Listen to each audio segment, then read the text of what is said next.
Hello everyone, welcome to my channel. Keep it simple but significant. I am your host Sasi. Let's start today's discussion. Which one of the following can be prorogued but cannot be dissolved? तो prorogue किया जा सकता है लेकिन dissolve नहीं किया जा सकता. इसमें से ये कौन सा है? तो ये है राज्यसभा. राज्यसभा को कभी भी डिसॉल्व नहीं किया जा सकता क्योंकि ये एक परमानेंट बॉडी होती है. Okay.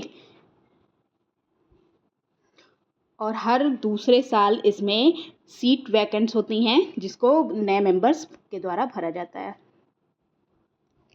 In which of the following circumstances the speaker and deputy speaker of the Lok Sabha have to vacate their offices? तो स्पीकर और डिप्टी स्पीकर हैं किस सर्कमस्टेंसेस पे अपने ऑफिस को छोड़ते हैं, वैकेट करते हैं. तो वैकेट तब करते हैं when they are no longer members of parliament. जब मेंबर ऑफ पार्लियामेंट नहीं होते हैं तो उनको अपनी सीट को छोड़ना पड़ता है. In which among the following states government had it identified maximum number of ecologically sensitive zone under the Environment Protection Act 1986?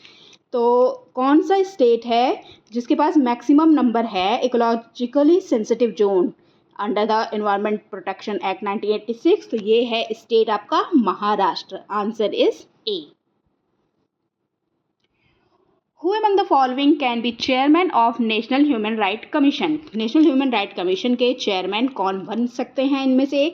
तो ये हैं retired chief justice of India. Okay. The national human right commission of India is a statutory public body. और इसको constitute कब किया गया था? इसको कॉन्स्टिट्यूट किया गया था 12 अक्टूबर 1993 को इसको कॉन्स्टिट्यूट किया गया था. And the chairman of NHRC can be a retired chief justice of India. Who called the governor of a state as federal fireman? किसने गवर्नर ऑफ स्टेट को फेडरल फायरमैन कहा? तो ये हैं C Rajagopalachari. Answer is C. C Rajagopalachari said that governor is a federal fireman. जैसे कि fireman क्या करता है, they should only be called upon a case of emergency. उसी तरह ही governor office should not be used for party politics. Okay. Which among the following languages was included in the 18th schedule by Constitution Amendment Bill on 10th April 1967? तो कौन सी language थी जिसको 21st amendment के द्वारा 10th अप्रैल 1967 को include किया गया? तो ये है Sindhi. Answer is B. Okay. 8th schedule में इसको लिया गया और ये 15वीं लैंग्वेज बन गई थी. ओके. वैसे तो हमारे यहाँ 8th शेड्यूल में 22 लैंग्वेजेस दी गई है.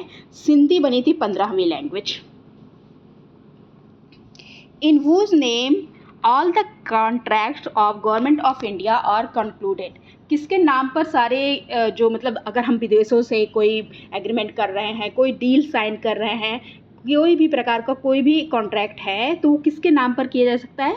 तो ये प्रेसिडेंट ऑफ इंडिया के नाम पर होता है. Answer is B. चाहे तो जा रहा है प्राइम मिनिस्टर, फॉरेन मिनिस्टर मिलने जा रहे हैं, लेकिन किसके नाम पर साइन होगी कोई डील? प्रेसिडेंट ऑफ इंडिया के नाम पर साइन होगी.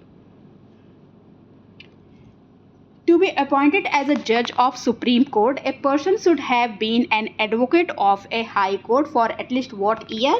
तो सुप्रीम कोर्ट में जज के रूप में अपॉइंट होने के लिए जो कोई भी एडवोकेट है, to be appointed as a judge of Supreme Court of a person should have been advocate. अगर कोई पर्सन है उसको सुप्रीम कोर्ट में जज बनना है तो किसी भी हाई कोर्ट में वो एडवोकेट के पद पर 10 साल तक कार्य करना चाहिए.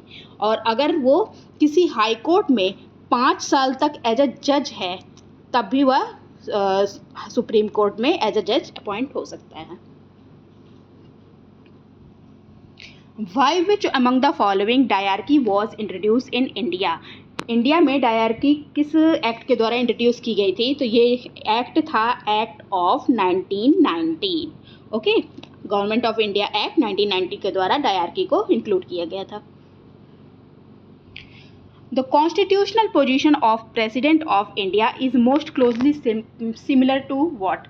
तो जो कॉन्स्टिट्यूशनल पोजीशन है इंडिया में प्रेसिडेंट की वो सिमिलर है किसके, ये ब्रिटिश मोनार्क के सिमिलर है. Okay, constitutional position of Indian president is closely similar to British monarch. That's all for today. If you like my video, please do like, comment, share and subscribe. Thank you.